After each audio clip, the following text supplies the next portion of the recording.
podcast. Yeah, you do. Welcome to a brand new episode of Drag the Lake. I'm one of your hosts, Andy Malfrey, and with me, as always, the late great Pat the Grateful Dead. George, Pat, how you doing? Better than you, Andy, as usual. Fuck yeah, dude. I talked to I forgot to tell you, I talked to Mr. John Del Calo, who we were bringing up on the last episode about the Sphere, just to get confirmation on the Sphere, and he said it was fucking insane. Great. Sphere has top level recommendations from the great John Del Calo. How are the concessions? Was the food good? Do we like the fountain drinks? Was the pricing reasonable? I asked none of those questions. Sounds like you didn't do the work then. Great. I didn't. Fucking amateur. I did the work of having a lovely conversation with my buddy John. What the fuck did you do? Well, I listened to it just now. I listened to a portion of it. He probably gave you a lot of great insights, and you're like, oh, so cool. It sounded good. Okay, great. Bye. No, that does sound cool. It's good to confirm that he was, in fact, entertained. Did he happen to mention if he was inebriated at the time? John Del Calo, I'm going to confidently say no. I'm going to confidently say not one little bitty bit from the bowl. Sorry, I got a nice crisp DC sitting over here next to me, so I'm gonna be burping up a storm. Andy, is that what you're rocking with, a DC over there? Yeah, I got a big old jar of DC, bigger than my water, more than my water, so that way I'll be pissing. It's ironic because I'd like you to see this D. I wanted to mention something I actually forgot to tell you earlier. I was gonna tell you. Oh. But I last night ate out at the that fucking Elliot. Oh yeah, dude. I like how I turned you British. Oh yeah, dude. Hey, yeah, right, bro. Oh yeah, dude. Bro. You don't even know the shit I got into, bro. Big bro. So you were eating out. Ew.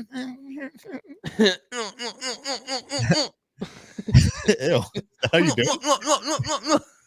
Was that not sexy? No, I just. That's what I do. Right that's how I eat. That's how I eat pussy. I just scream into it. This is what I do. I go like this. They love it.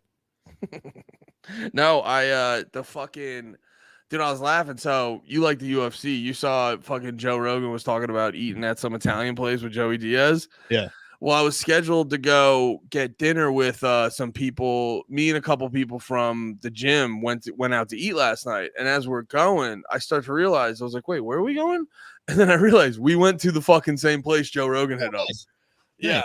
And it was pretty great. Two things. Food was great. And I got to tell you guys, get friends with money. Because it was the funniest part of the dinner was at the very end. It was like at the very end, like everyone grabbing for their wallet, and it was like the one dude who it was his idea, and he's like a 2 Tesla having motherfucker.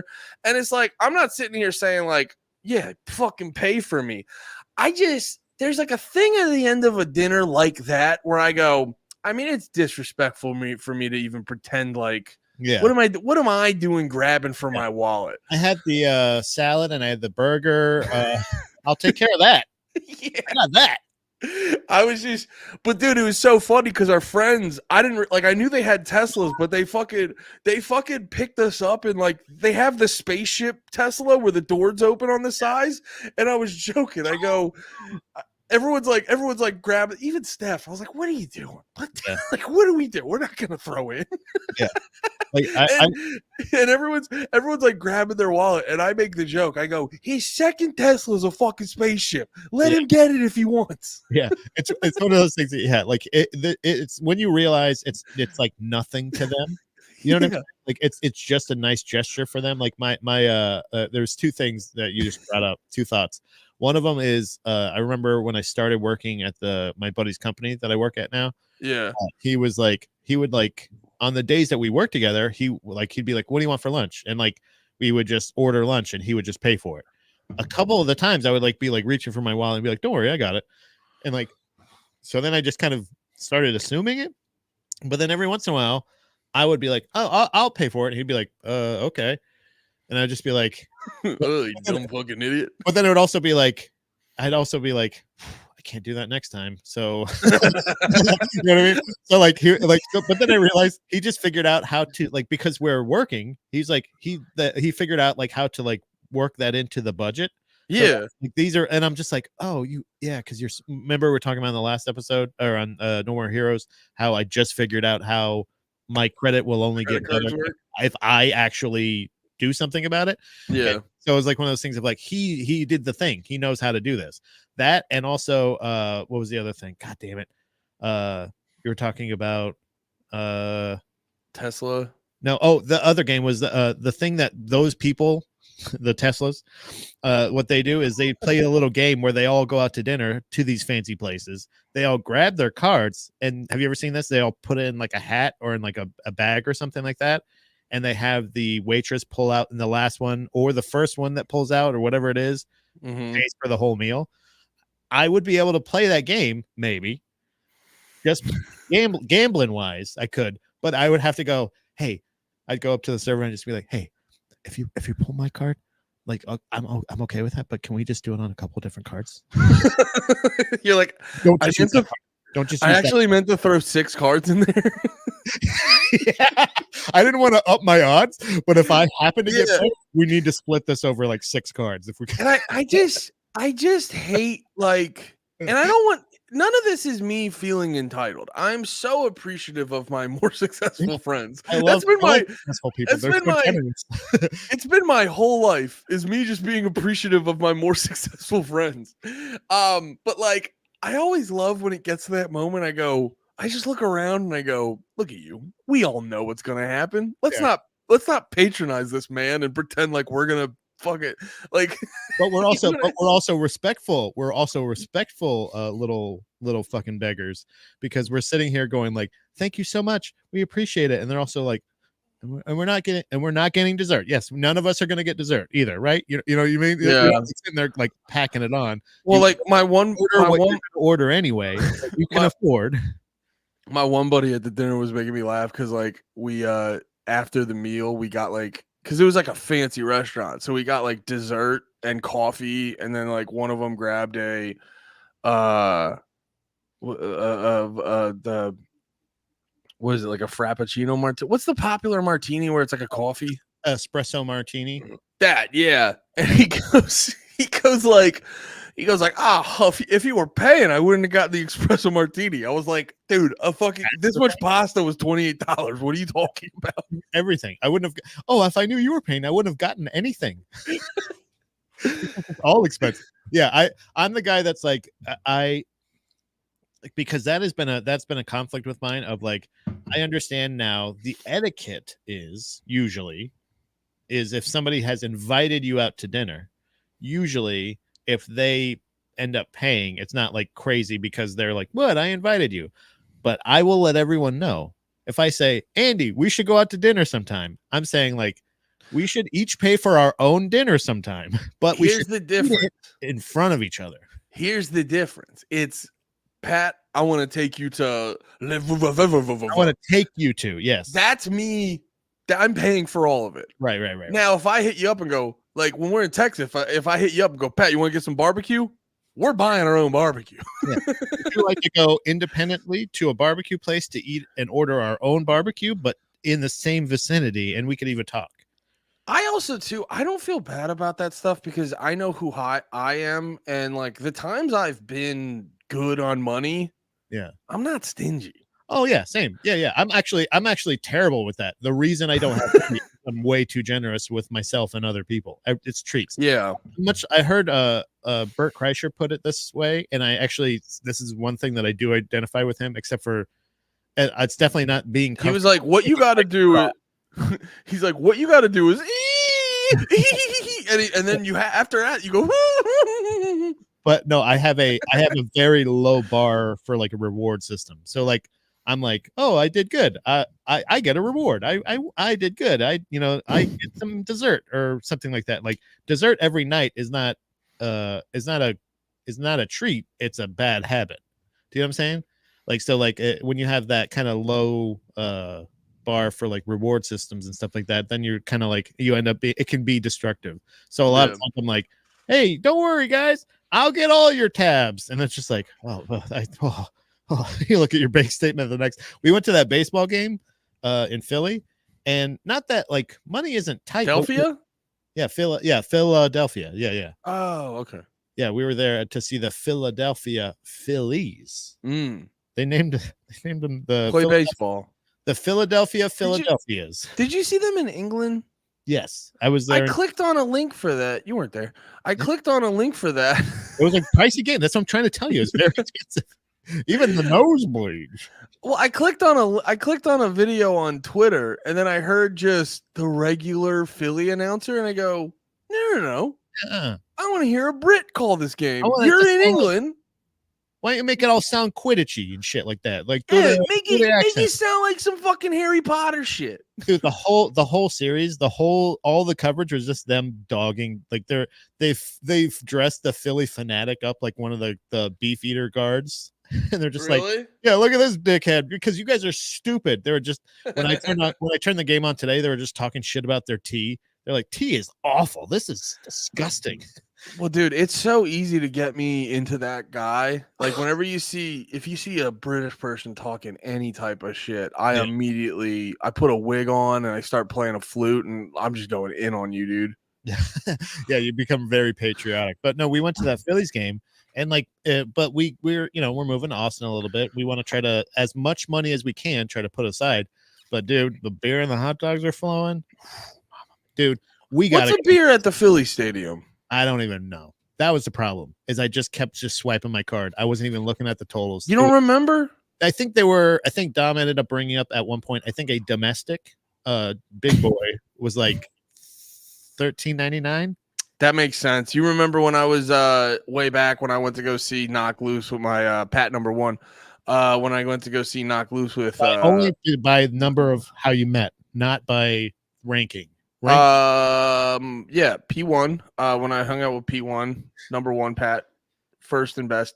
No, we went to go see Knock Loose. Fucking yeah, dude, it was like domestic light beers, like $13-14, and you got the big boy, but it was fucking crazy. We're buying that. We're buying koozies. We're buying hot dogs. We're buying popcorn. We're like all this other shit, and it's just like after a while, I'm like, I know this shit isn't cheap. I know it, like it's not like maybe it's not the most expensive things that we're getting, but like this is gonna add up. So like I very, very few times have I recently in my adult life had that feeling that I had of my youth. You remember the feeling of like after a show or after going to a bar for after the weekend or something like that, after payday, and then like looking in your bank statement, you're like have like $200 for like 2 weeks, and you're just like fuck.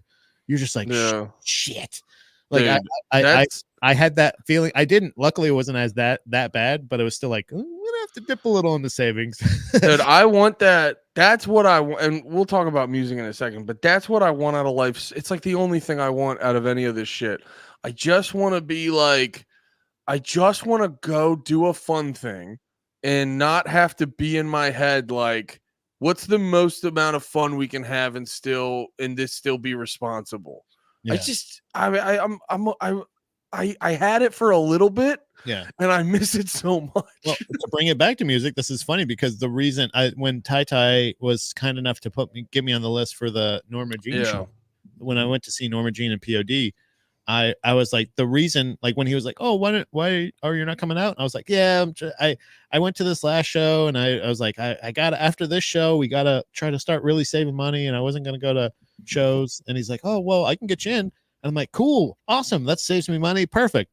I go there and I still buy like 3 or 4 shirts. I bought like myself, bought Dom one, I bought beers. I was like, I'm still, I mean, yeah, I saved what, 20 something bucks on the ticket, but that's about it. I still drove here. I still, you know what I mean? Like it's like when my wife goes grocery shopping and she gets like a buy one get one free of something she wasn't planning on getting, and she's like, well, I'm saving money. And I'm like, no, you're not. You weren't planning on getting it. Yeah. So it ends up being, I would have saved more money just to say like, oh, or if I would have been responsible and had better impulse control. But I was like, man, I saved so much money on that ticket. I'm going to buy an extra shirt. Yeah. Dude, but band shirts are just, That was the other part about and this might bring it to actual Drag the Lake topics, but that was the funny part about getting ready for the night. Oh, actually, I do got to tell you one last fat guy thing. You'll just being a fellow hefty lad, you'll identify with this. But I can't, like, it's just, you can't ever escape who you are. So I was bopping around. I told you Steph got drunk and bought me like 9 more every time I die shirts. So my main wardrobe right now is every time I die shirts. And I gotta tell you, I love life, dude. Sounds beautiful. So I'm walking around this one every time I die shirt. It's pretty sick. It's like a buffalo. It's like a cartoon buffalo with a hockey stick, and he's hitting like it looks like a bottle cap or something, but he's hitting it like a puck. And it says like hold on. Is it like that? See it? Actually, it's that exactly. Yeah, I have that print. It's awesome. Yeah, you just showed it to me. Hey, Andy, finish your story. Wait, do you have that? Yeah. That wasn't like that wasn't AI. That was actually my dog. That just happened. Did you see it? I'm such a cunt. Did you just see it? You want to see it again? I can show you because it's right here. Wait, you have that? That thing I'm looking at, you have. Well, the thing you're talking about, I don't know if you have it because I haven't seen it, but I mean, if you have it in your house, you should be able to just show it to me. But like, Oh, so we're walking around. I'm like walking around yesterday wearing like my Every Time I Die shirt, because it's one of my 97 shirts I own, or one of my 97 Every Time I Die shirts I have, and I go to put on like a polo shirt or something, and Steph starts talking to me. She's like, "Are you changing?" I go, "Yeah, we're going to like a dinner." Yeah. And I'm like, I think she just thinks I look nice in like band shirts. But I was like busting her balls. I was like, you were setting me up for to look like an asshole, trying to get me to wear a band shirt to this nice ass restaurant. But then it didn't matter because you can't dress up a pig. It's still a pig. And fucking, of course, I'm sitting there. The second they bring bread out, I'm getting my grubby little fingers in that basket. And this is a fancy restaurant, so they got the bottles of olive oil. Oh no. And then, dude, I just reflexively wipe my hands on my shirt. Boom. Out front of the beginning of the dinner, 2 giant oil stains right here. Yep. Just have it on me the entire night.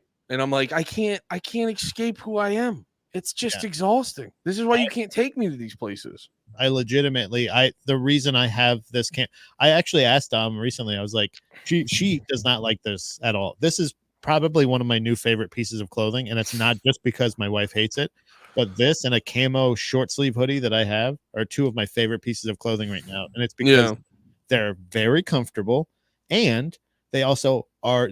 This does the best to hide stains. I love pattern.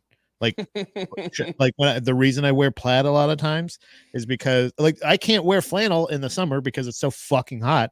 So you have to wear other pattern. So the reason I dress like a dickhead because it's functional, because of this exact same reason you're talking about. Of like, maybe I'm the dickhead in the nice restaurant wearing a fucking Hawaiian button-up shirt, but I'm also the guy that's going to leave with no noticeable stains.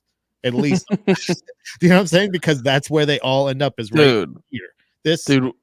We went to a diner earlier, and I was wearing my white Every Time I Die shirt, and like not a diner, bro. Who, dude? Ask me this. Buying you so many shirts because you.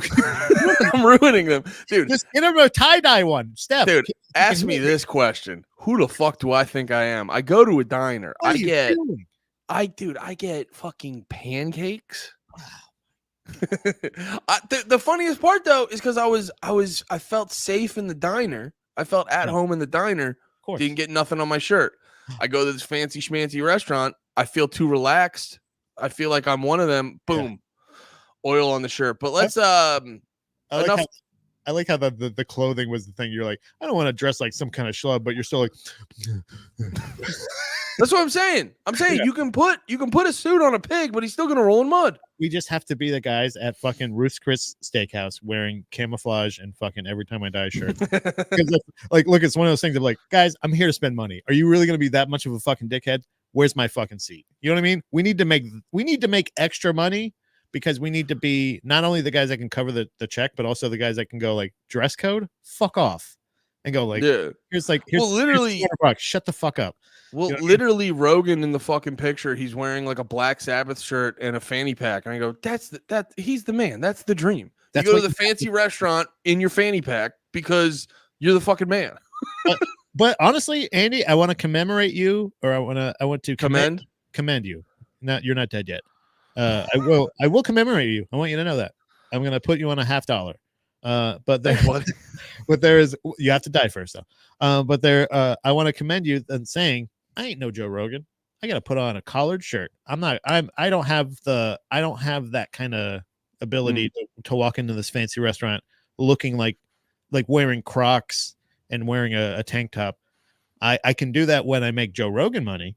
Mm-hmm. But until then, if I'm going to panic, reach for my wallet when the check comes, then I'm gonna go like, then I cannot wear what I want.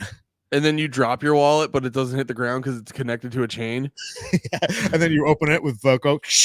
You rip it open. Don't worry, buddy. We'll just get successful and make $500 million a year, and then all of our dreams will come true. That's the low standard we're setting for ourselves. I don't understand why more people don't do that, and it's honestly because that's the answer. Yeah, have poor people thought about that? Like, what about not being poor? Make money. Why don't you Idiot. have a job, make money, and then also stably build your career and financial future from that? What is wrong with you? Not the heroin off. Stop the heroin. Stop the fentanyl, you idiot. So let's get we had a really good we got to call in the pit police. We have some really good shit on that. Yeah.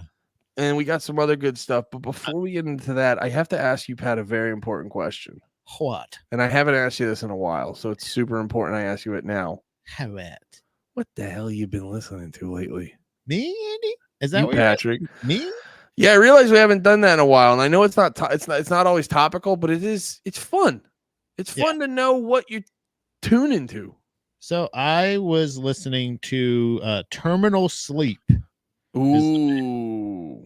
And the song that I was particularly drawn to was Tired and True. That was one that I've been that's been on, and also the Flatliners. Flatliners, I remember them. Who are they? I vaguely remember them. I mean, so my phone must have heard me speaking, because this song that I was listening to, There's a Problem, and I think a lot of their stuff is kind of like reminds me of not exactly, but not sounds like, but reminds me of Link 80.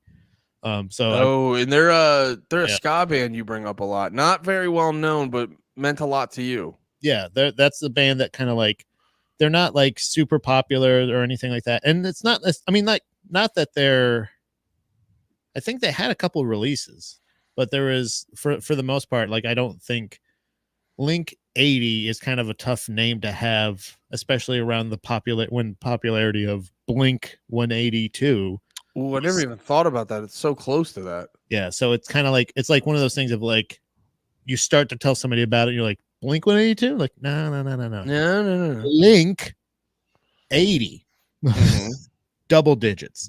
So it's just and it's a band that like I've brought up a couple times about like really liking them and everything, but I just kind of I think Flatliners is maybe a more of a updated version of maybe that. Not exactly, not as edgy, but a little bit. They're fun to listen to. What about you, buddy? Oh yeah, they're a ska band, right? Yeah.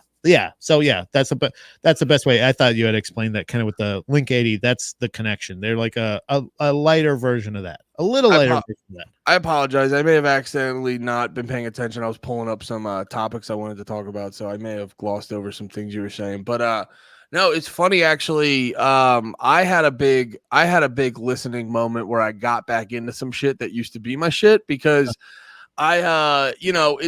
it's funny when doing the stuff we do with whether it be, just generally not being successful, getting deep into conspiracies, trying to, dude, it's literally like a trifecta of I'm way too hard on myself. I'm really into conspiracies and I do a music podcast. So I force myself to listen to the worst music sometimes. Yeah.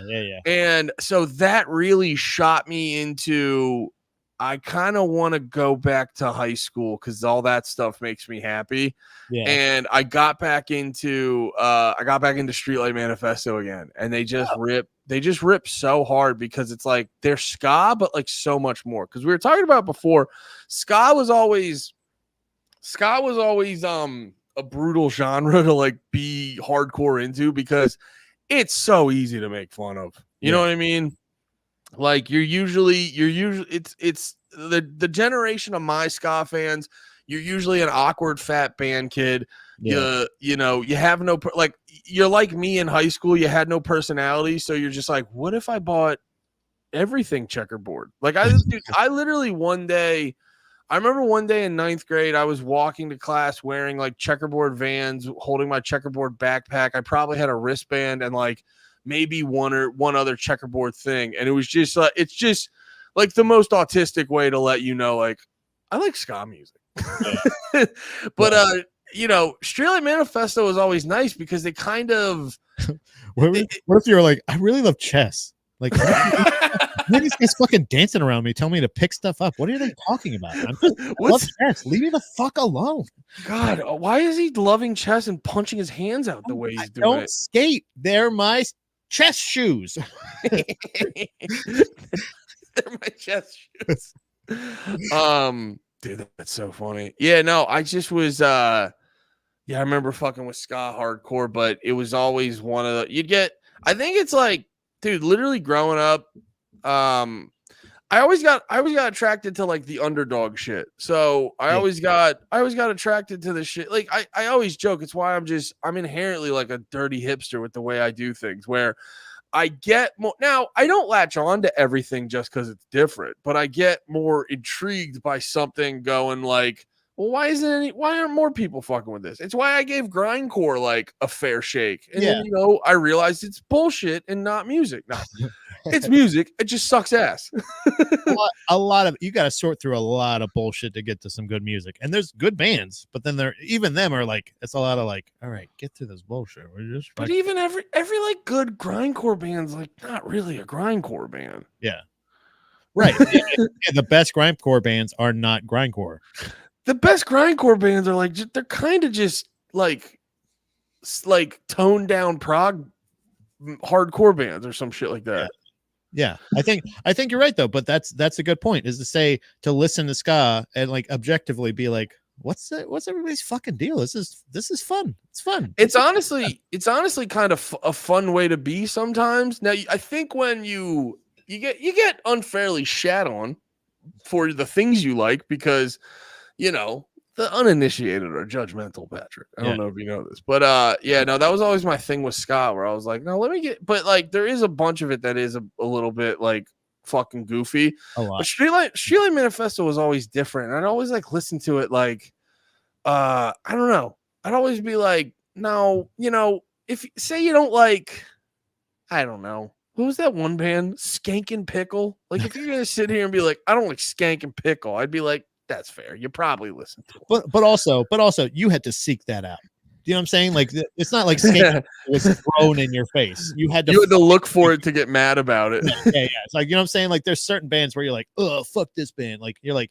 Mustard Plug is a good band if you find them, but also you have to find them. Like they're not just like out there in the world. You know what I mean? Yeah. But no, Streetlight Manifesto to me was always one of those bands where I was like, I feel like you're hating. If you don't have to love them, but I feel like if you're shitting on them, you're hating a little bit because they had such a like I don't know. They just sounded like the soundtrack to a really cool movie that had like a punk inspired vibe to it. Like it was more than just because there's a lot of ska bands like Less Than Jake, great band, but they're a big culprit of this where they wrote a punk song and then they put horns over the chorus. Yeah, they do that like the most in my opinion. Yeah. But like Streetlight Manifesto just wrote these big orchestral songs and then adapted them to like punk rock settings. Yeah, to a different genre or something like that. Yeah, I can see that.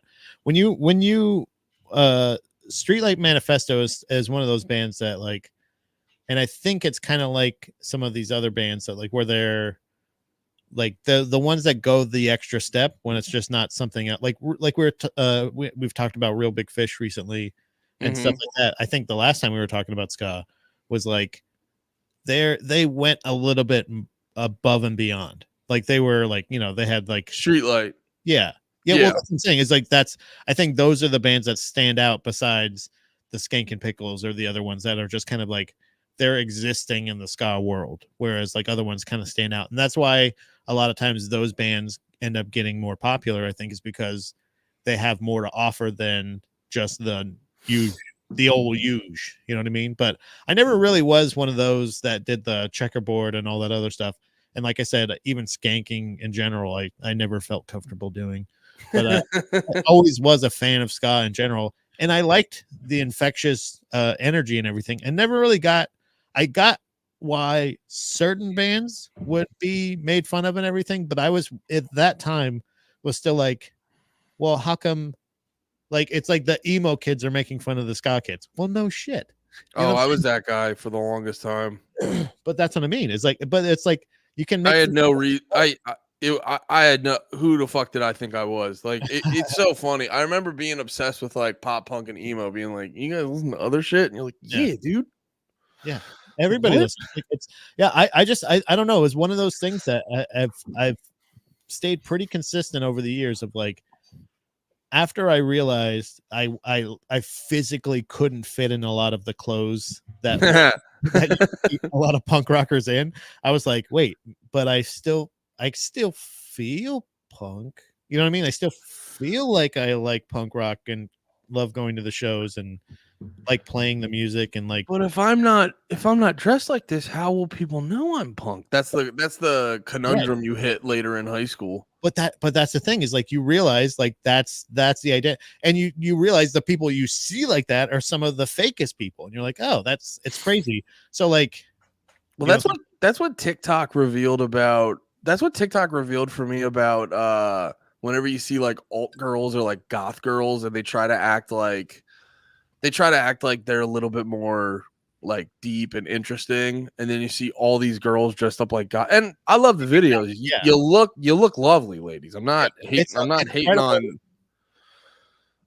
on what I'm looking at, but it makes me laugh where it's like they're just doing all the same vapid shit other hot chicks are doing. I go, yeah, like you can dress up however the fuck you want. You're still a vapid hot chick. Yeah, and the look in general is not really that unique. It's so TikTok really revealed that about TikTok really revealed that about everyone though, actually. I'm not even trying to single out hot goth chicks. I'm just mad you never talked to me in high school. But no, it really revealed because you'd see every group that would, because that was my big realization about nerds. Like the older I got, they'd always try, because coming up in high school, it was the age of the nerd where like people were like being a nerd was cool. Yeah. And so but like nerds would get away with a lot of shit because there'd be this like they would be the underdog and they're just misunderstood and they're great guys, but people are just being mean to them just because. And then the nerds started getting into power, and you started to realize the nerds were just as bad as the jocks. They just couldn't play sports and shit like that. So they did other shit. So they're just the same people, but like, you know, they got little wrists and they can't do sports. And that's what TikTok made me realize about everyone, where I go, oh, you're all just full of shit. It's just some of you are unimpressive. So you had to take a subcategory of existence to make up for the fact that you're probably like just lazy or a little fat or kind of ugly or some shit.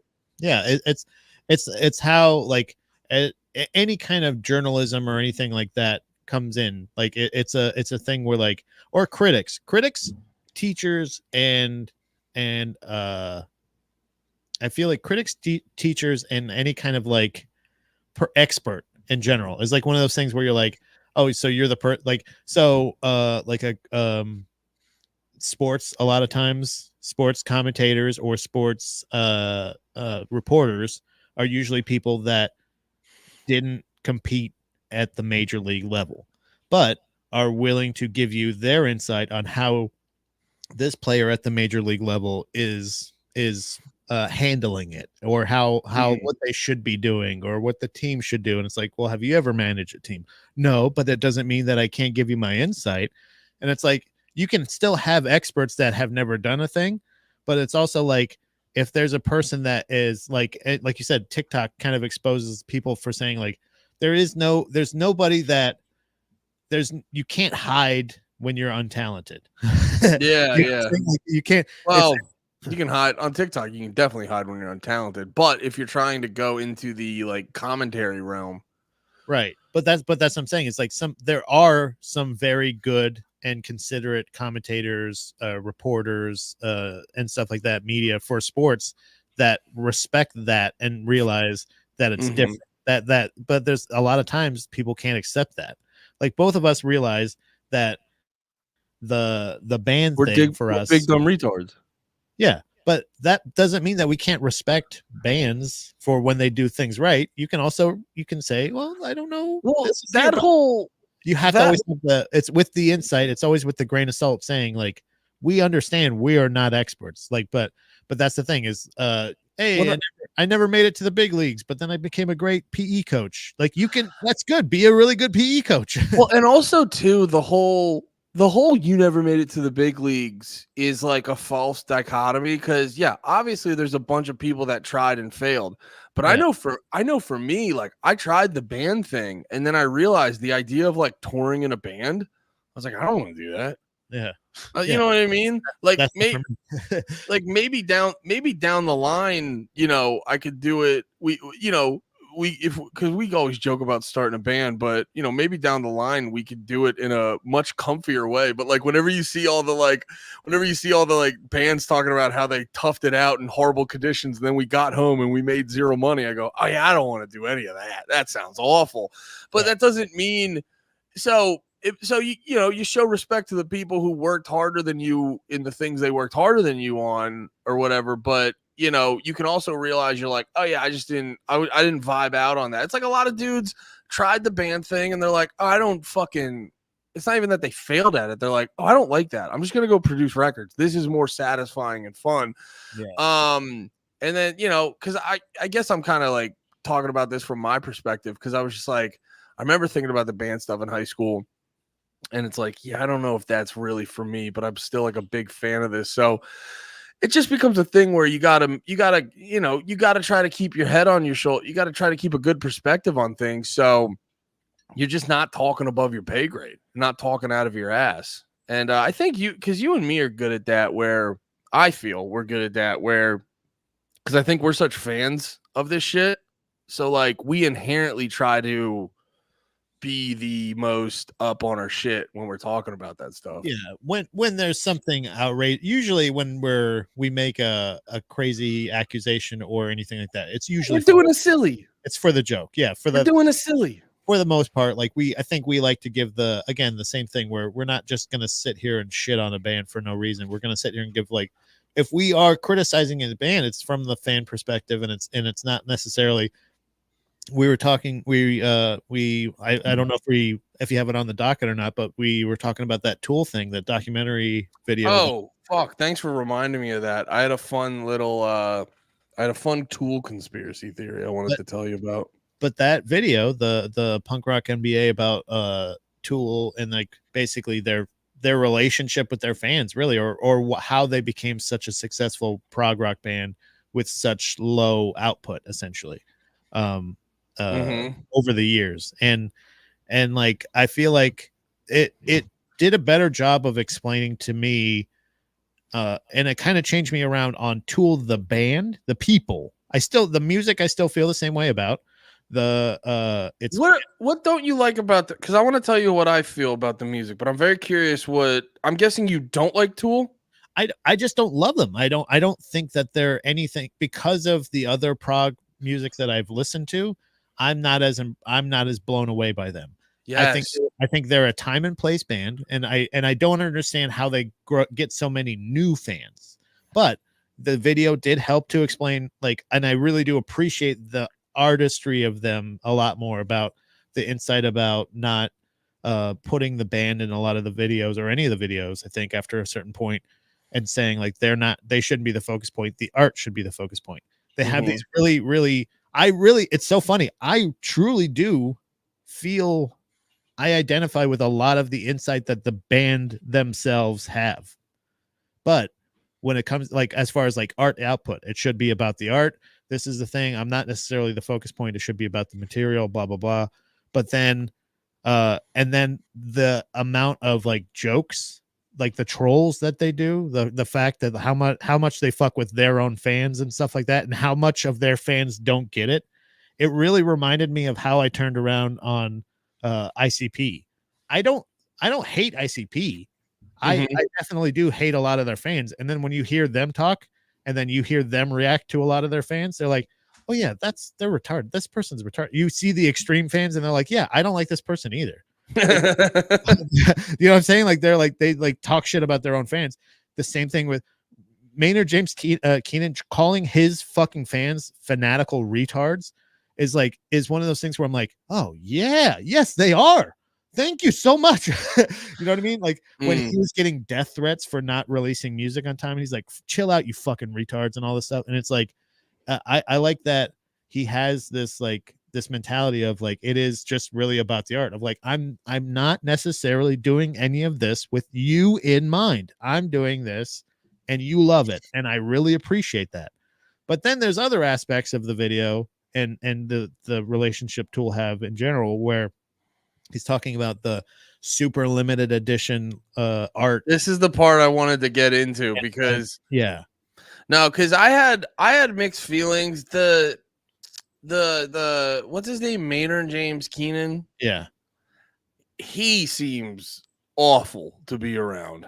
I don't know. I go back and forth with it. I gotta be honest. But here's my thing. I may check out the Rogan interview. Yeah, dude, they showed like a few clips, and I'm like, this guy sucks. Like, he seems like he seems. Fuck, I had like the perfect phrasing for it before. You know what? This is because I forgot I told you I wanted to talk about this. Man. So I'm forgetting specific things about, but no, I just remember the way he talks. Everything he's talking about, I go, you're making this into a substantially, you're making this into a more of a thing than it is. It's like the way I remember he like, you know what, the type of person that they'll kind of bring up something and then they'll quickly go like, but I'm not going to talk about that. And I'm like, oh, you brought that up because you want everyone to look at you. Yeah. He feels like that guy. Because Rogan I remember in the clip they played from Rogan was asking him, like, why hasn't there been any Tool music or something like that? Or like, why wasn't it on Spotify? And he goes, that's not my choice. He's like, why don't you talk about, and he's like, why don't you talk about those guys? But I'm not going to talk about that. And you're like, you brought it up, you little cunt. Exactly. That wasn't my choice. That was a band choice. That wasn't my choice. But don't talk to me about it. I'm not going to talk about it. Yeah, but you brought this part up. And so keep talking about it. So Maynard but here's the reason why I'm like, I get why he's an asshole. Is because like there's something weird from watching that video. And to reiterate, the Punk Rock MBA. Yeah, I found this video from a year ago where he goes, "Why are people obsessed with Tool?" And I watched the whole thing. And the end of the video made me think of this Tool conspiracy that, full disclosure, I have no evidence of at all. I just made it up in my head. But we'll get into that in a second. But no, like and I thought the video was really well made. And through the video, I started to get the realization of, I don't know if they do it consciously, but I think the Tool fans enjoy the abuse. There's something about, and it's like there's something in the process of reading way too much into anything Tool does. Is like, I think from what I've gathered is over the years, Tool has turned into this reflection of you know, it's ironic I'm thinking of a conspiracy theory because it's almost like Tool's image, because they'll be like, well, why is Tool so popular? They never do anything in the mainstream. They just kind of, it's because they've turned themselves into this whole universe, the Tooliverse. Yeah. And where, you know, they had the one album where I forget what the term was, but it was that one thing where it was like 1 + 2 or 1 + 1, and then the next number's 2. Sequence. Yeah. What was it called? The Fibonacci sequence. They did that, and then they go, and he goes, "Oh, that was just a coincidence." Which it wasn't. That was all. That part made me laugh. I go, "You're lying." The whole band is a troll. The whole entire band seems like a troll. But dude, Tool feels like this is what it is. Tool fandom feels like music QAnon, where it's just it feels like it's Tool half being artistic, half fucking around, and everyone taking the time to aggressively read into every single thing they do. Because it's like, I don't know. Because Tool, I don't get. Like you were saying, it just seems like there's so much better prog rock out there. Like a lot of the stuff we listen to, it just like Tool sounds like a butt rock prog rock band. And that's the part that doesn't get to me. And like their musical stylings, a lot of it comes off as it just comes off as a like abrasive in a non-fluid way. Like, because there's abrasive music that really works and flows real well. This just comes off as abrasive in a bad way, and the music is complicated for the sake of being complicated. It never. Anytime I listen to it, I go, "This is like." It reminds me of the worst MF Doom beat. Like, there's a lot of great MF Doom music, but some of that music was weird for the sake of it, and that doesn't make it good. Yeah, Tool is like pyramid scheme band. You know what I mean? Like they're like. To get higher up in the levels, you have to spend more and more money, and you have to get more and more people to go. And like that's the thing. Like he was talking about the VIP ticket to go in, the merch that you have to go in to grab, like all of the pricing and the limited edition thing. To me, if once you see all of the art and you see all of the imagery, and it's so serious and it's so like I don't know, it's so slick, it's so crazy, and it's so like perfect for the music. They're just like a theatrical, but then you hear them like making fart jokes or whatever. He's, you know, they're like, and they, like they said, they have their Tool logo is like just a dick with balls, you know what I mean, or whatever. And you find out all this other shit. You're like, yeah, they're the same guys as like Primus or fucking Soundgarden or any of the other 90s bands at that time. But they have fooled their fans into like they've tricked them into being long-term fans. And like you said, now it's like it's like a competition. They're like collectors. They're like collectors of Tool memorabilia because it's such a hot commodity. It's not about the band anymore. Now it's just about like being the one, like getting to see them. It's not about like seeing the music live or anything like that. It's just the experience of going there, because we've joked about that a million times. How many people go like, oh, we went to see them, we got super fucked up, and like that's it's gonna be great. Yeah, if you go to a fucking planetarium and you're fucked up, it's gonna be crazy awesome, especially if you have fucking Bluetooth headphones in or some shit, you know. I made a joke about that the other night when I was doing Porch Tour with Robbie, where they were the comic before me, shout out Adam Nutter, he was making jokes he was talking about people being sober, and there was a couple of people in the crowd being sober, and I like go up making jokes going like, I don't know how you guys could be sober. I go, there's nothing I've ever done that wouldn't be more fun with 3 to 4 beers. Yeah, it's just like everything's fun doing a little fucked up, right? And that's what I'm saying is Tool is a very good band. They're very accomplished. I didn't know all the special effects things that he exposed. I'm sure their fans know, and a lot of people probably already knew this, but like one of the band members is like a special effects artist for like, he worked on like Jurassic Park and shit, like big deal movies, like huge movies. And like, okay, so that explains a lot of the stuff. And like they show like the stop motion shit that looks like a Tim Burton. I don't think I've seen any of their videos. I don't think I've seen any of the stuff, but I've seen the record covers. I've heard the songs. So let me go into my thing about about like the conspiracy theory, because you were talking about their merch, and They do. So the thing that they do is like at a lot of shows, similar to I talked about like my Kubla Khan hoodie. Similar to like the Kubla Khan hoodie, how Kubla Khan's just been doing this where they put out custom t-shirts at every show. Yeah. But with Tool, it's not just like, oh, you get your special Seattle shirt or this and that. It's like we have these high-end prints. We have these like high-end art pieces that we're only gonna sell like 100 of. So what happens is they like instantaneously go up on eBay for, if they're selling them for fucking $300, they're gonna go up on eBay for the next day for like $2,000.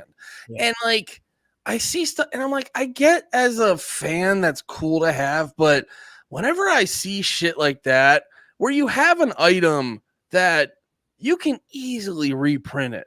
Like you can easily just sell the art on your website, but like this item, you create this scarcity that doesn't need to happen. It's one thing if like, okay, so I don't know if I've ever told this story, but when for our anniversary, me and Steph were going to we got brunch in Asbury Park, and then we were like walking around and we stop in this like vintage thrift store.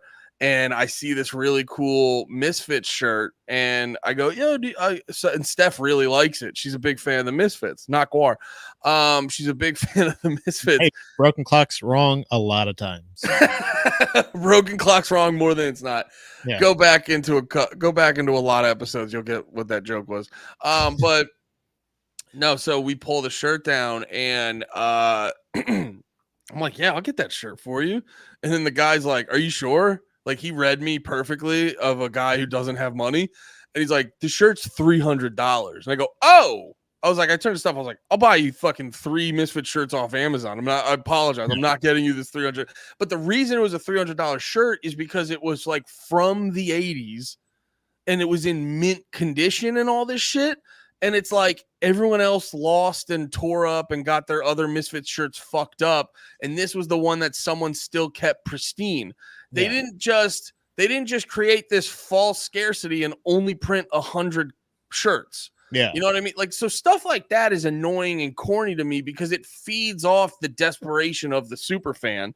Yeah. And it makes them spend $2,000 because they can't fucking control themselves. And it's like, it just annoys me because I'm like, so shit like that annoys me. But then I'm also like, I don't know, for a band like Tool who seems like they were showing old interviews and they really seem like the anti this society, which hell yeah, dude, anti this society. This society sucks ass. But like they seem to like, we really fucking get it, man. But then they're doing this shit where it's like, you can print up more copies and not create this fucking crazy reselling market for your shit. And then that's when my brain started going. I'd be like, dude, what if Tool was in on it? This was my unfounded conspiracy theory I just made up, where I go, dude, think about, because they were showing some shit. This wasn't the norm, but they were showing some shit that was reselling on eBay for fucking $10,000. Yeah. And I go, dude, what an easy grift Tool could do. Once again, no fucking proof that they do this. What an easy grift Tool could do, where it's like, we're selling a couple art pieces. Also, let's keep about 20 of them. Yeah. And we'll set up Tool fans aren't checking on this. Now, there is a way that this could easily be found out if anyone just wants to check. And I implore all the YouTube sleuthers to double check because it'd be funny. I would. Hey, by the way, I wouldn't. You know why I wouldn't? I wouldn't because once you find out you're buying it from Maynard James Keenan, that price triples, bro. Then you're paying $30,000 for that limited edition. But if fans find out this is what's happening, then the stock drops because you're like, oh, he's trying to butt fuck us. There's no way. I think there's no way. That's what the video proved was they're gluttons for punishment. They are they don't care. Maybe because there's certain ones that like get fanatical again, where they're like sending death threats to the band saying like you're taking too long to release this music, all this other shit. And it's like, we have to make this another fucking riddle box for you. And we have to put together, you know what I mean? Because if we don't make it a fucking Rubik's Cubes before you can listen to it, then you're going to fucking go like, this is easy. You're phoning it in. Like, we have to make it a riddle. A riddle box is really funny. but that's what they do. They have to make the next one because this one where they go, and that's their issue. They became so like you can love them for this or you can hate them for this. This is what I respect them for being artists, right? But I fucking hate these fucking artists. You know what I'm saying? Like this type of artist where they're just like this weird neediness. They do need to be in the limelight. They need to like otherwise why do they tour? If they hate their fans, why would they tour? Because they love live. They need that.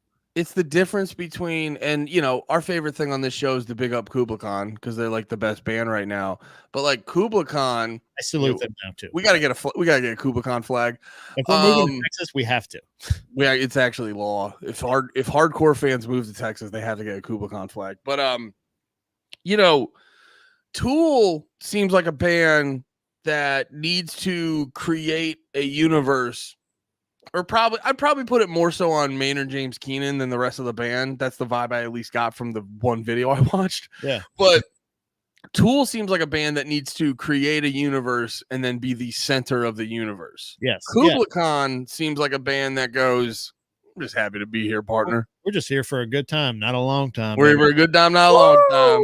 Now I'm gonna compare your moshing to avocados. All right, let's go, boys.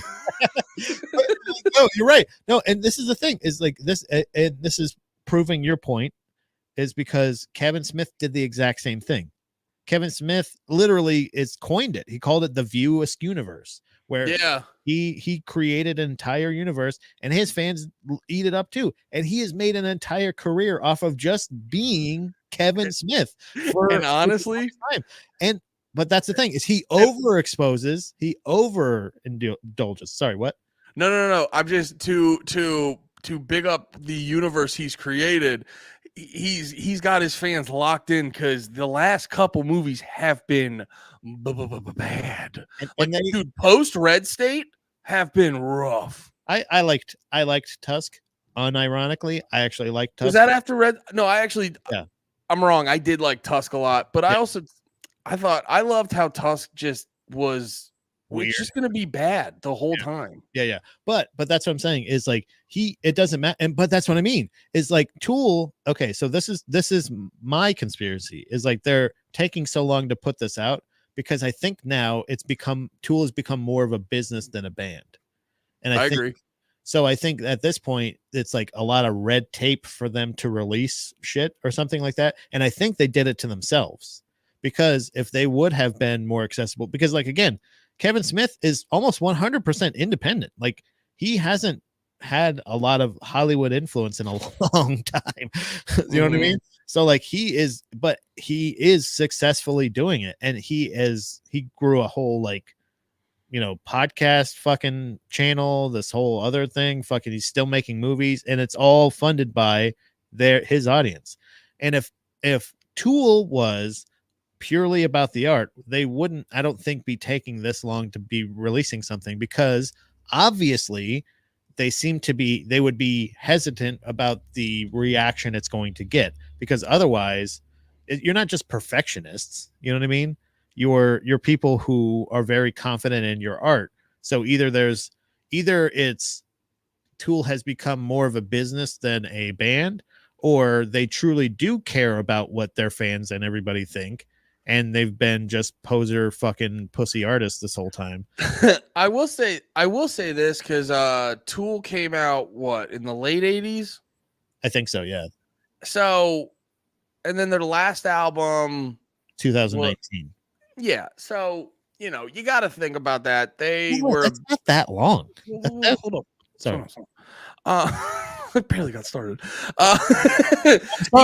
I have insulted the king of interrupting. I apologize. No. You didn't. No, you didn't insult. Shut the fuck up. You didn't insult me. I just go, Pat, I got to formulate any thought for you to respond to. Okay. Sorry. Go ahead. No, so yeah, they start in the late 80s. They're consistently a band for like what, 30, 35 years or something. Yeah. That, I've never been a band for that long, but you got to imagine that type of shit.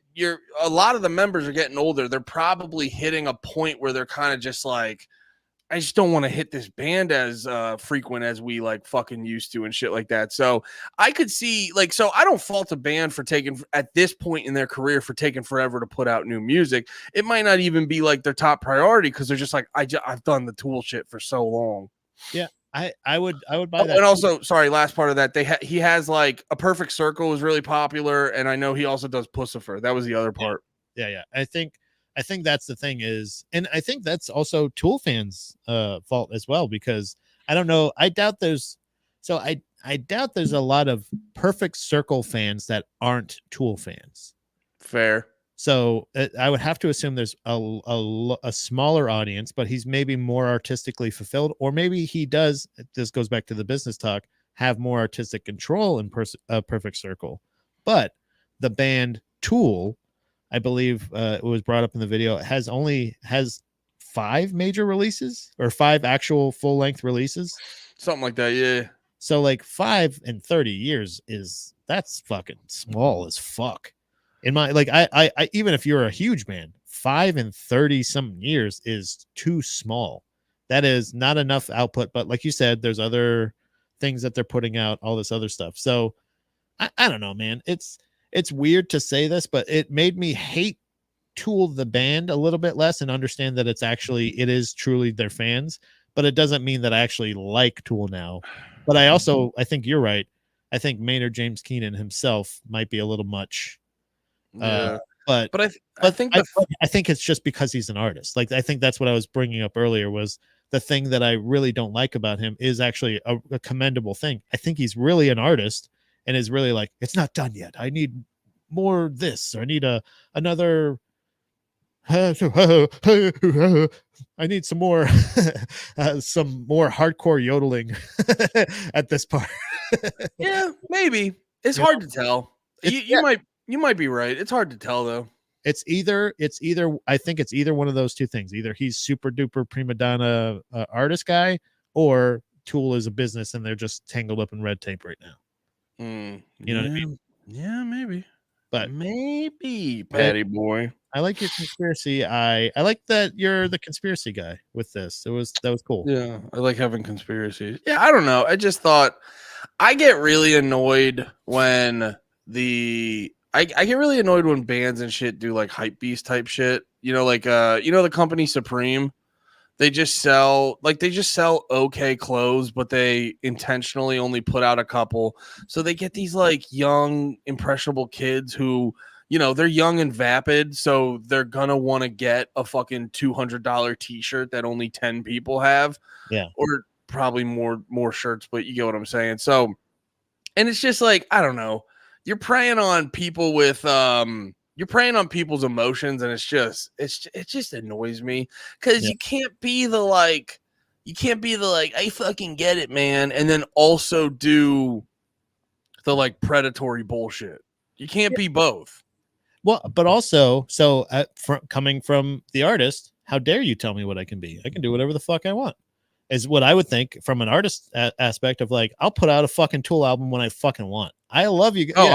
I don't want a Tool album to come. I actually don't want them to put a Tool album out.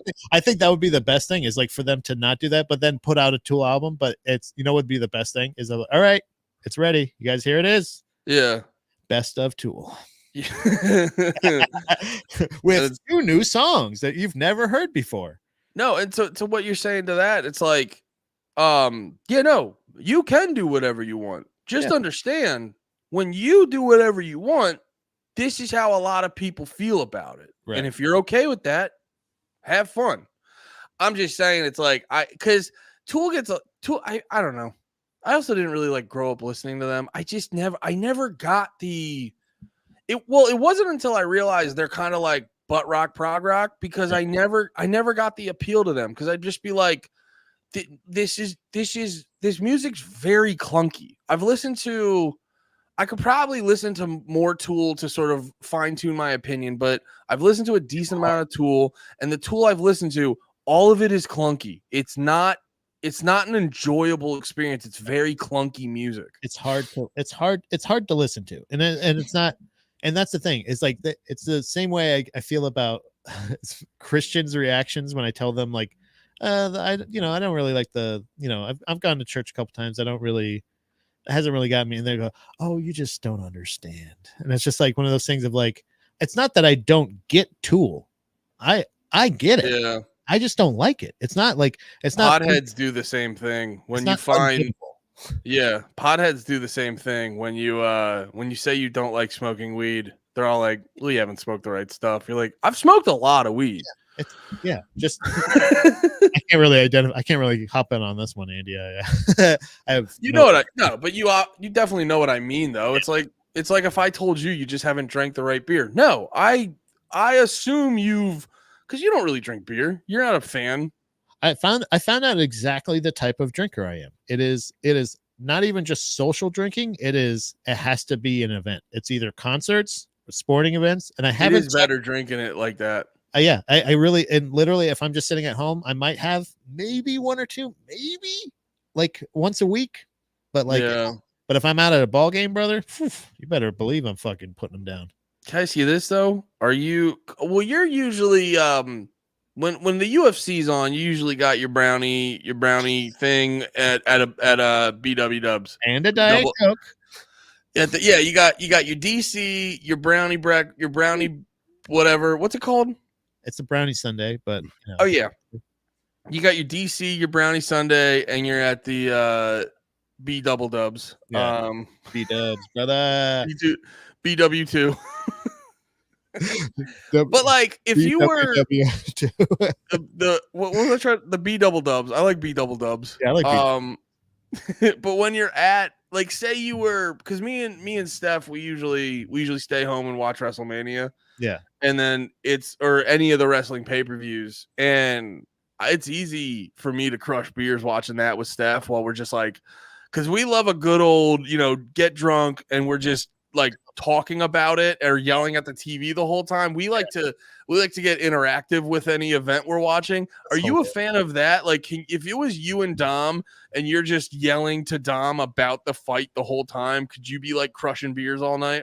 I think it was the UFC 300 was the last one that I ordered at home, and there was like I think that was one where I I feel like we were out somewhere where we had drank a couple beers or something like that already, and then we got home and I was like, oh, I'm gonna order this, and we're watching the fights, and like at one point during I think it was there was the Max Holloway Justin Gaethje fight.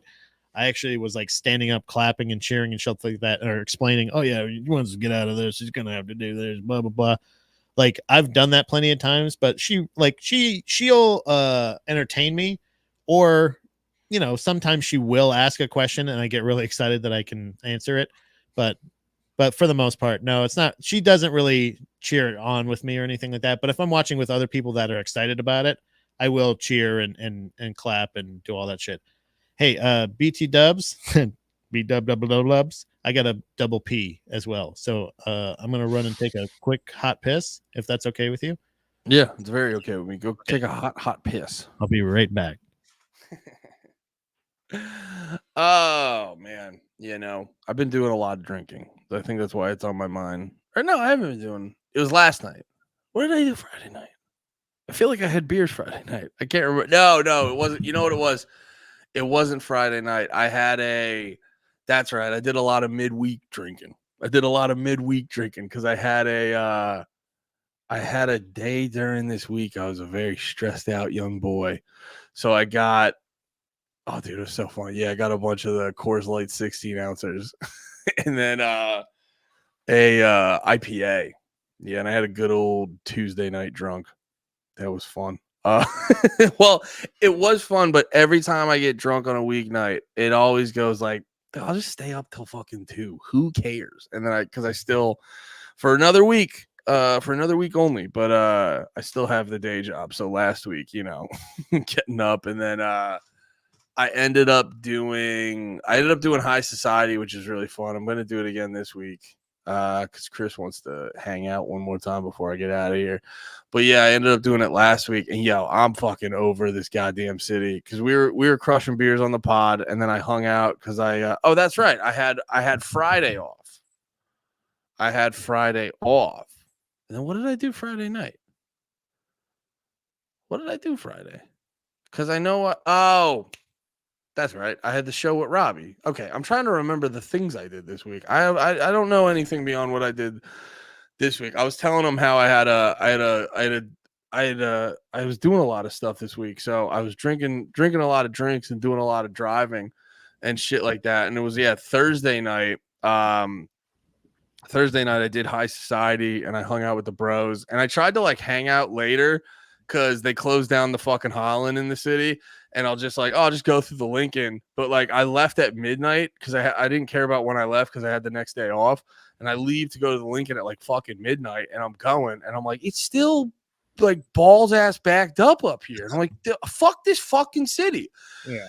So I end up going all the way south through fucking like Long Island or Staten Island, whichever one it is that you drive through to get back to Jersey, spending like fucking $13 more to leave the goddamn city. And I swear to God, it took me like 2 hours. It took me like 2 hours to leave the fucking city. So then I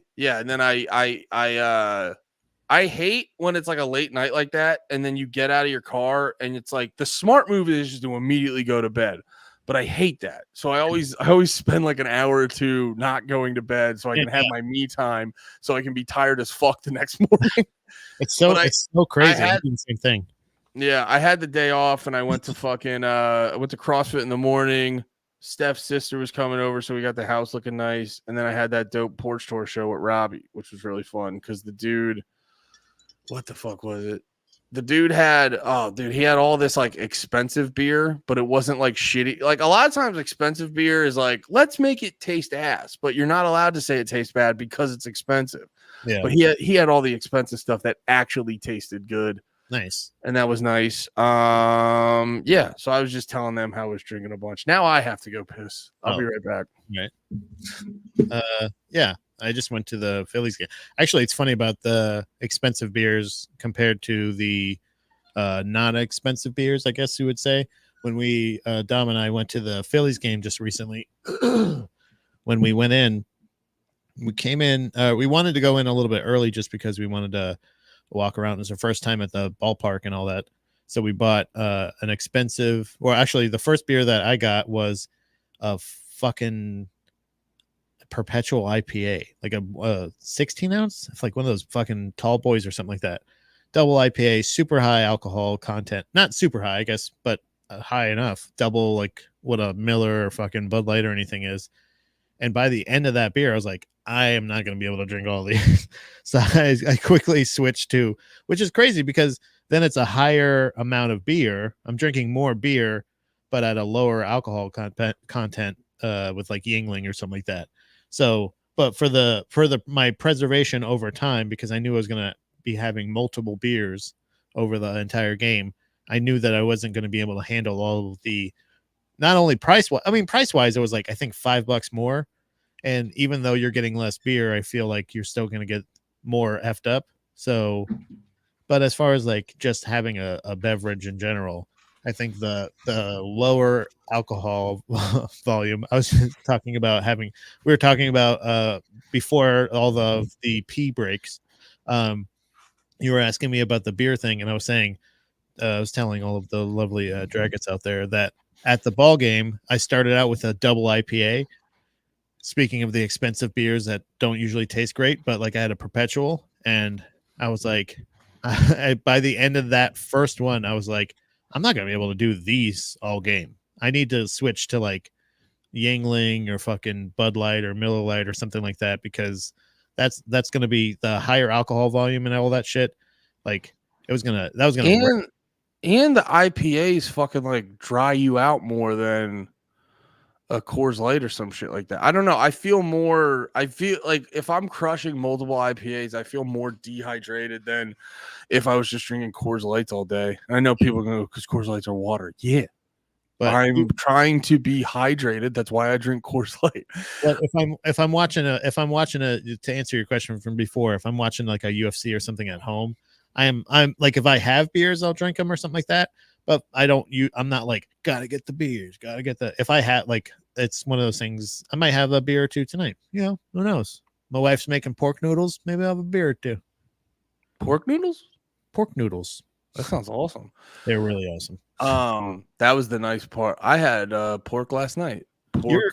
Pork ragu with dude. I haven't had this a lot of times in my life, I realized, but yeah, it was all the place had like handmade noodles where the flour was like imported from Sicily or some shit. This is how you know we're getting it to the end of the second podcast because we Oh start. yeah, I'm so hungry.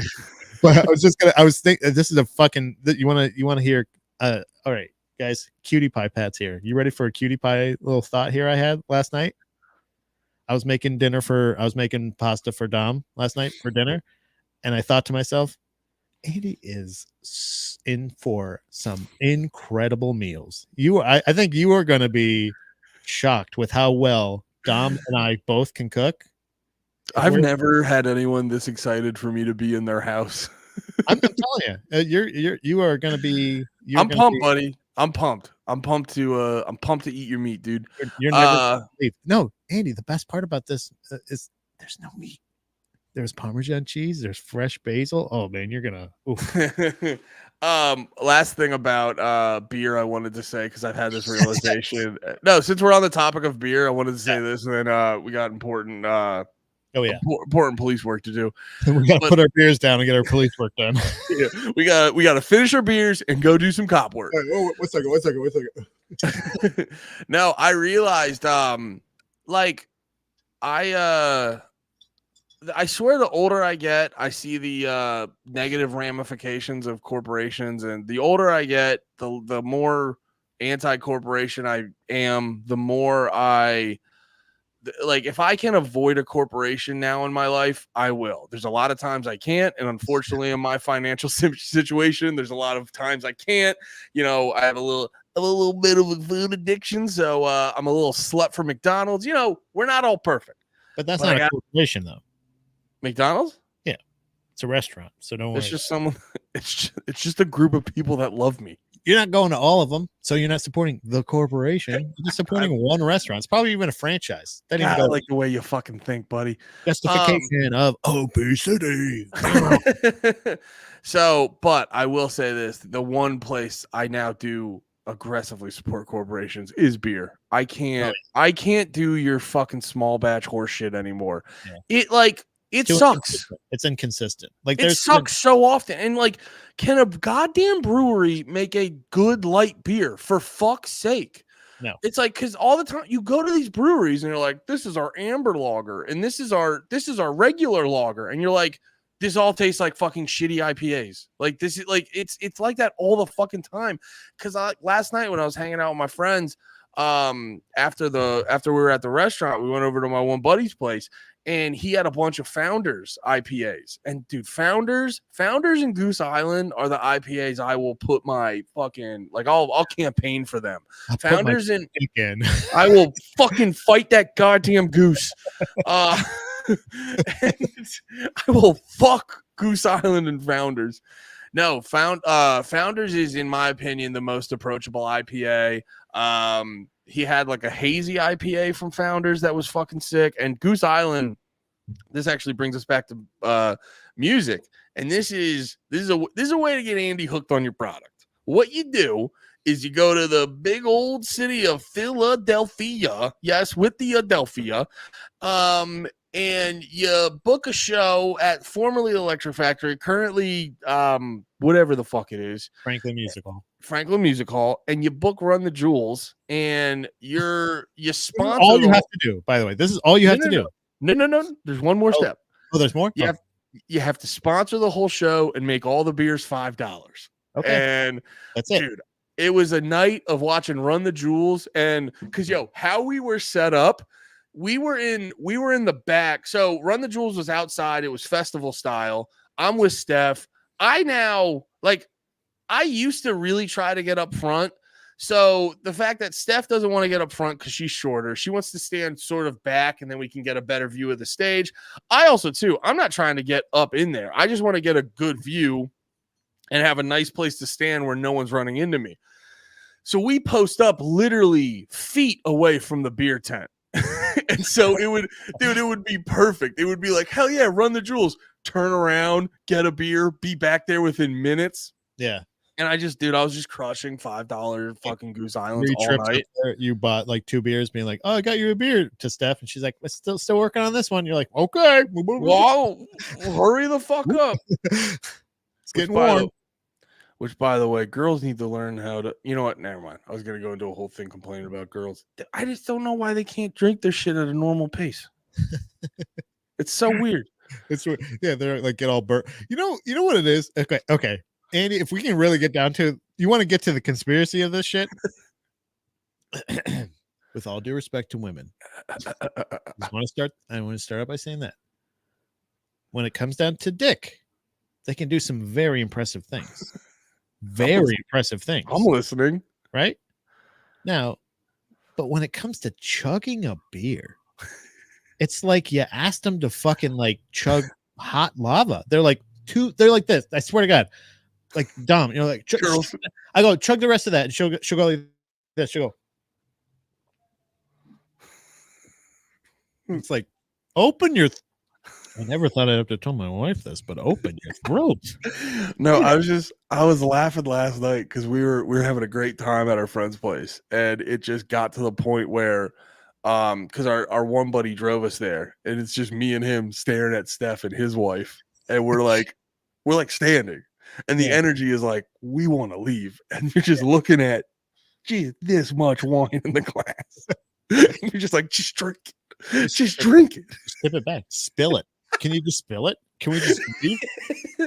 It's always been like, and then I remember there would be times where you'd be like, because this is when I even had less money, and when I first started going on dates with Steph, and you'd be like, well, we'll finish our drinks and get out of here, and you're just sitting there like, just fucking drink it.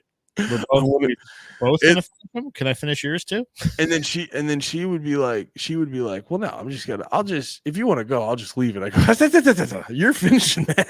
Yeah, that's an $8 glass of wine. Okay.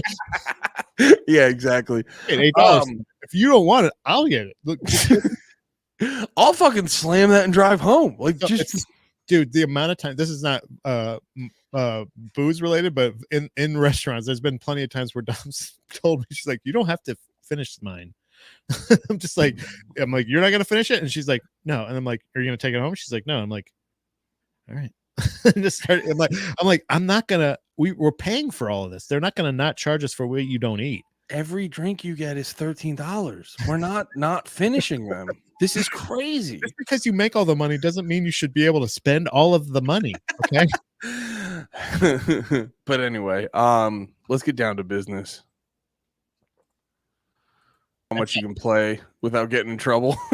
Yeah, I mean, I think they. We just want them to know what you want to do. What do you want to? What you want to do? What you want to do? When the pit police is coming for you. Did I send you this one? I think you tagged me in it. If I believe. Oh, that's right. I tagged you on Twitter.com. So I was able to see on Twitter.com the exact. It's the funniest thing is nobody is letting that go. Nobody is letting Elon. Like the best I've heard is somebody saying X, formerly Twitter. Like that's the closest that's never, he can't take. Dude, and it's been out. X. It's been X for a while. Dude, there's something about it. No, it is funny because I'm not usually like this, but there's something about it being like, I'm just not calling it X. I'm not calling it. We're not. The name's so bad. It's so bad. Yeah. We don't, and like you, it was already fine. It was already great. It was called Twitter. You had a cool little bird logo. It wasn't some pretend badassery. It was just like a nice little bird. It was nice. And nobody but that's the thing is you don't have a thing. You can't call it an X. You can't call it you have to say my post on X. You say your tweet. You say your tweet, damn it. It's tweet. Yeah. And also too, like you knew it was a bad logo when it came out. When they updated the app and everybody thought it was Uber. Everyone would go to it and they'd be like, oh wait, no, that's Uber. No, wait, that's not Uber. What the fuck? Oh, it's Twitter. Oh man. That's not a good app. I just posted a picture of my boobs on my Uber app. Oh, I just sent my Uber driver my fucking asshole. Oh, damn it. That was supposed to be for my OnlyFans. But I did see this on X, formerly Twitter. Mhm. But I would like to show all of the dragons out there a little Let's bit of show them. some pit Well, crime. let's see. Yeah, Let's- we have to figure out if there's a crime. Oh yeah, I forgot.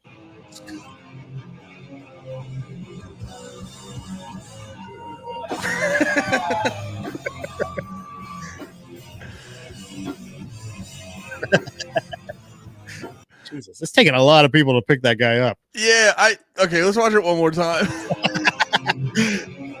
Over here already a little. Oh. Now, can you just back it up just a little bit, just right before the kick? Can you see? Here, real quick before we analyze this, for anyone listening on audio, Oh, sorry. a guy. No, you're fine. A guy runs. Is a slightly bigger lad. Yeah. Not fat, but No. not small. Yeah. And That was he a- goes up. Right. I forgot about that, dude. He fucking Roman Reigns Superman punches the. I didn't even see that. Yeah, that's what I was. So when I was watching this originally, I was like, "Oh boy, this guy's a real hot dog." I thought that was it. I was like, "Oh, this guy's just going to be a menace and he's going to be jumping around." I did not think, first of all, that he had the athleticism that he did.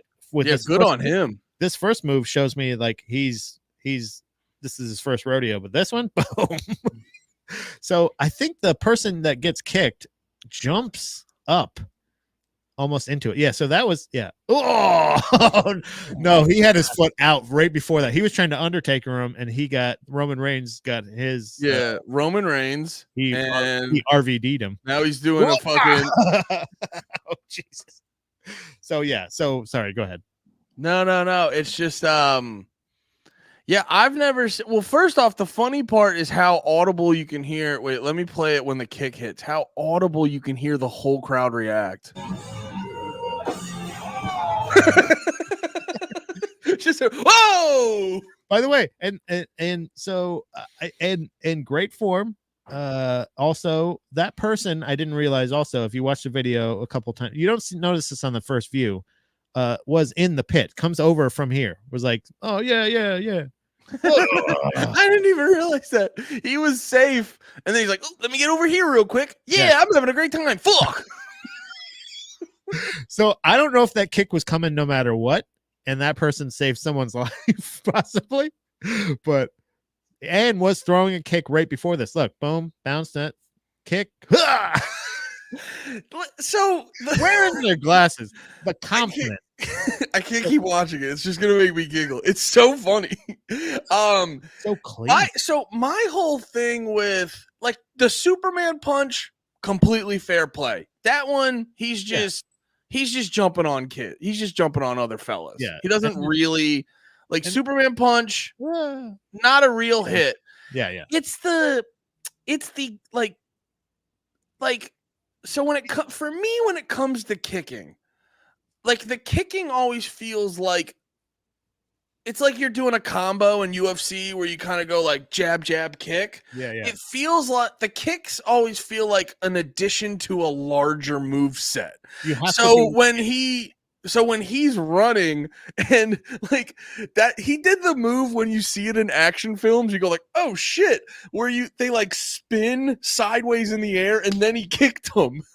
And like that's like, dude, that was like some shit. Like if Tarantino's watching this, he would have been like, damn, I wish I would have put that in Kill Bill. That was goddamn beautiful. Yeah, it almost looks like he like trains or something like that. You know what I'm saying? Like it looks like almost a professional looking kick, like a taekwondo kind of, like you're at a martial arts demonstration.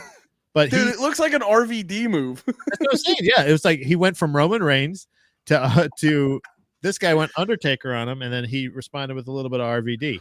But I think there's a weird thing with like, so I think you're right. So like what necessarily, if I can break this down a little bit, what the gentleman in the shorts is doing is right at the beginning looks like textbook what's known as opening up this motherfucking pit. Like I get that, right? You got to open it up. But he's using two different methods, and I think your analysis is correct. And I think you that's where the crime is. It's not necessarily that either one of these moves independently is illegal, but mixing of the moves, Yeah. you can't open up the pit. You can't be the one establishing I'm opening up the pit and then all of a sudden throw in like halfway through your hardcore moves. You can't all of a sudden start kicking, because opening up the pit is that is what it is. You're running around. See, I like to do the washing machine move where I like to rotate around as I'm running around the mouth of the pit, never necessarily breaching the mouth of the pit, but what I do is I'm just forming a clear mouth of the pit. This guy's opening this fucker up, right? So that everybody else can start doing. You establish with here's my range. I'm punchy. I'm going to do a spinny kick, and anywhere in this radius is with this. I think this is perfect analysis, because the first move, totally fair. He's doing things to expand the dance floor. Mm-hmm. But the problem with the second move isn't bad inherently. It's the problem is he goes to because the edge of the pit to me should be almost like the turnbuckle in wrestling. Like you can run to it and press your body on the people and do stuff like that. But the problem is now he's using an offensive move on the edge. And that's where it starts to venture into just, no good. He didn't utilize any of the space that he created. He was very effective in creating space. And I will say with the second move, also not out of line and damn near impressive. Like we said, great form, looked great, but you need to establish the zone. You cleared a space and then you ran to the other side of the pit and you basically got a little overzealous. You were using a open the pit style. He violated the assumed conditions of the edge of the pit. Right. That's what he did. He made space for that move. If on his way back to this other side, he did a little spinny kick, everybody would have went, "Oh shit!" And then he fucking slammed into the other side. Like you said, you need. No, I think your assessment is top notch, because he did the process of he made his space, but what he did is he started performing out of his pre-established space, and that to me, while very impressive again for his, I don't even think. Well, let's watch it one more time, because he didn't look fat. He just looked. No. He didn't look fat. He didn't look fat. He just looked bigger than a guy who should be able to do this stuff. Right. So that's why I think that's my theory, is that he trains. Yeah, he trains some kind of martial art. Boom. Yeah. See that to me just looks, because I'm a fan of chaos. I'm not a fan of calculated strikes. Because that I believe is the unassumed. It's almost part of like the social contract of the pit, is no calculated strikes unless you begin to disrespect the overall vibe. If you're disrespecting the vibe, you can get a little metaphorical kick in the ass. If it goes farther than that, then maybe we spin kick them in the face. Pit etiquette dictates that you let your moves be established. You let your moves be known, and then that way everybody can know. I know what that guy's going to do. That guy's a hot dog. If he's out here slamming into the mouth of the pit, I don't want to be in the mouth of the pit, so I'm going to go in a couple people, right? So I can give that resistance. You need a little resistance, though. We need a mouth of the pit. That's why you can't betray the trust. That's what this guy, he broke the social contract of the pit, where you broke the trust of the mouth of the pit. The mouth of the pit knows I'm here to monitor and to report. I'm here to help if somebody falls down. The mouth of the pit is as important as the open space in the pit. You need that structure. So opening up the pit is totally acceptable. You're a hot dog. You want to open up the pit? Oh, we get it. We can give you a little bit more space to hot dog. But then when you're choosing to hot dog on the face of the other side of the mouth of the pit, then you got a problem. Then you're getting yourself into. So look, if I can get to sentencing real quick, if you don't mind, if I could just give you my. No, I think sentencing is important. I would like one thing I want to point out before we do that. Props to the community around him. Immediately came to his help. I like to see that. We should sort of promote that type of behavior to all the people involved in dude, this guy's reaction fucking rules. Just being like, That would be me. That'd be oh, like, dude, oh his shit. reaction. Fuck. But yes, yes, So- let us get to sentencing because yeah, I think there's a lot of options for what we can do for this perpetrator. My initial reaction is, since the crime itself has been committed against the official wall of the pit, the mouth of the pit, on both two sides, I think there's no other way we could solve this besides a true sentencing to death by the wall of death. We need two sides of a crowd to come in, spin kicking his head on both sides like a movie, and then like where it's So you're for a much more intense, harsher Romanian or Roman type of I just say you're looking for the Colosseum. See, I don't see it as that intense because this to me. Maybe I like the cut of his jib. I like a guy that works on his body, stays in shape. I appreciate the athleticism. He seems like a guy with a lot of opportunity. He comes off to me as potentially a first-time offender. So I like to give that grace period. I like to be open-minded to possible change. And so what I would sentence this man now, maybe if he keeps, maybe if he doesn't get on the straight and narrow, maybe we need to sentence him to a wall of death. But my idea would probably be, first off, he does need a little bit of what would the word be? Monica and his I life. do feel what? I was making a Lou Bega joke.